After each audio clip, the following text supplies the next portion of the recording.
Okay, hi BookTube, Aaron here. Thanks for dropping by. Today I'm going to be doing the What is Your Poetry tag, which was created by Matt Wall from Paperback Junkie, and he's tagged me and quite a few other people to get the ball rolling with this tag.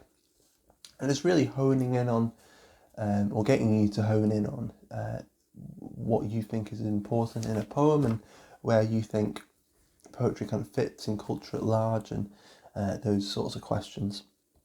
So yeah, let's get into it. I'm going to try not to rant or ramble too much. So the first prompt is, do you prefer metaphor or simile? And like a lot of the people I've seen do this tag so far, I much prefer simile to metaphor, and for a lot of the same reasons as well. It seems much more grounded and direct, whereas metaphor can kind of float off into the sky a little bit. But yeah, there's kind of that directness to simile. I also think it might offer a little more rhythmic possibility as well, having that point and counterpoint thing going on. There's just something to that kind of balance there that can really add to a poem as well. Then number 2, what is the most important element of a poem for you? And then it gives some options, so form or structure, meaning or feeling, or sound, alliteration, assonance, consonance, etc. And you can't say all. And so for me, with those choices, I decided to go for the sound option. And I feel like most people would probably go for the meaning or feeling option. But for me, I don't know, if you're focusing too much on that, then it can kind of turn the poem into more of like a pseudo memoir rather than poetry, at least in my opinion. Yeah, there can be something, if you have the meaning beforehand, then it can kind of get in the way, that it can seem a little too contrived. And so I prefer it to, if you focus on the sound, you don't want to focus maybe too much on it, but if you are really working with it, you can kind of tease meaning and sense out of the sound. And then as a reader, if there's something kind of hypnotic and entrancing to the poem that draws you in, then you're kind of in there, and the poet can then, after they've worked their magic on getting you in there, they can then sort of show you or tell you what they want to tell you. So that's kind of my take on that. I think sound is, I think, becoming increasingly underappreciated in poetry. And I mean, it can definitely be overdone. People can maybe overplay really obvious rhymes or metrical things, but I think you can actually do some pretty clever stuff without being too over the top. Then number 3 is, what is your favourite school or movement in poetry?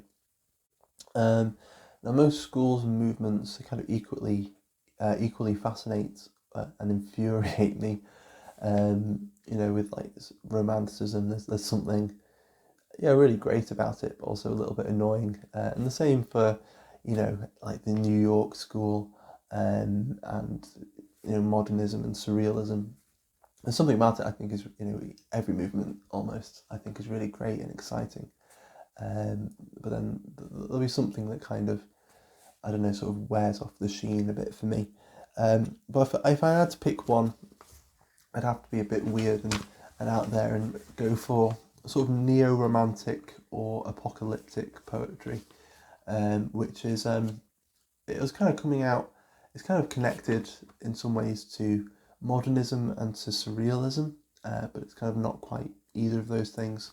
And I suppose sort of Hart Crane definitely is sort of in that sort of area, as is Dylan Thomas, and a much less read poet, but I really love him, W.S. Graham. And then, sort of other poets can kind of stray into that area, particularly, Yeats and even like Sylvia Plath and other poets. But, so it's not necessarily something that encompasses the whole of a poet's work, but it's that element in poetry that I really like. Although people like maybe Dylan Thomas and Hart Crane maybe kind of were a little more focused in that line. Then number 4, since we see the world through the poet's eyes, does a poet have to live an interesting life for you to like their poetry?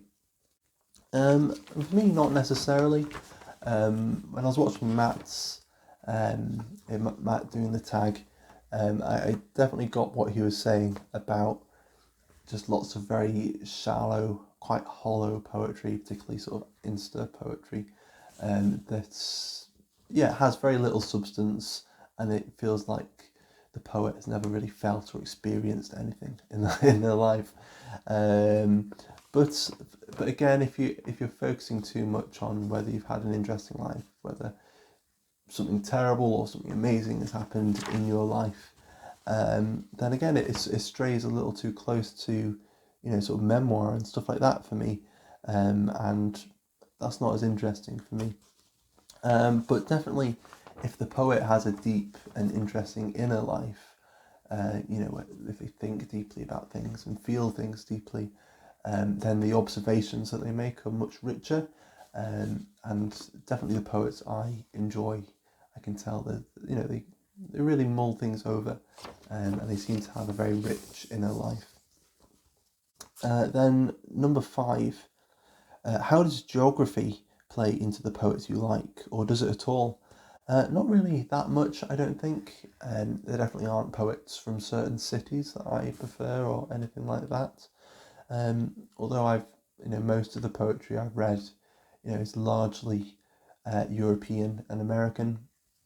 I've read very little African or Asian poetry. I read a little bit more sort of South American and Latin American poetry, but it is largely, from the UK, Europe and America. Then number 6, Whitman said, to have great poets, there must be great audiences. Bukowski said, to have great audiences, you need great poets. And then Matt Wall said, unless you have a great place for these two to meet, it doesn't matter. What's your take? My take is that all a poet needs is one good reader, and actually I find there's something romantic and quite cool to a poet that barely anyone reads and no one knows who they are. I quite like that. So yeah, if a poet has one good reader, I think that's enough. Then number 7, who do you think has advanced poetry the most? And I've seen some interesting sort of contenders here, and I definitely, to a certain extent, agree. You could think of Walt Whitman as being a big one, for really ushering in free verse into English language poetry. And then there's Emily Dickinson as well, I've seen people bring up. And then Matt was talking about Allen Ginsberg, not only for his actual poetry, but in the way he's kind of an ambassador for poetry, in the way he was, a real household name.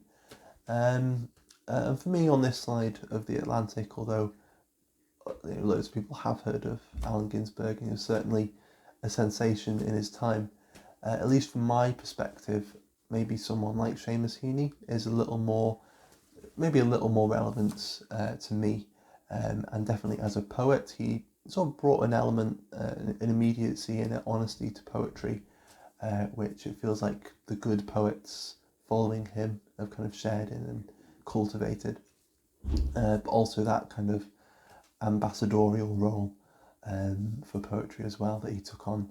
I think he really did do a lot for poetry and has really advanced it in the second half of the 20th century. And then the last prompt is, since the rise of the moderns and free-form verse over the last 50 years, and more currently the rise of instapoetry, what movements of poetry do you think the future holds? And I've got kind of a cynical answer to this question, and then a more hopeful answer to this question, which is generally the way my brain works, I tend to jump between cynicism and hope. um, the cynical part of my brain is just, I mean, we already have a lot of very quite trite Hallmark card style poetry, but also just a lot of poetry that maybe just doesn't have any depth of emotion or sense. It's just sort of there for the sake of being there, and I could quite easily expect to see much more poetry like that. But then the more sort of the hopeful side of me, I would expect to see. I think I would expect to see more eco poetry coming about in the next, sort of 20, 30 years maybe. I mean, it's already sort of coming out and becoming, much more pressing. But I think it's going to become quite common.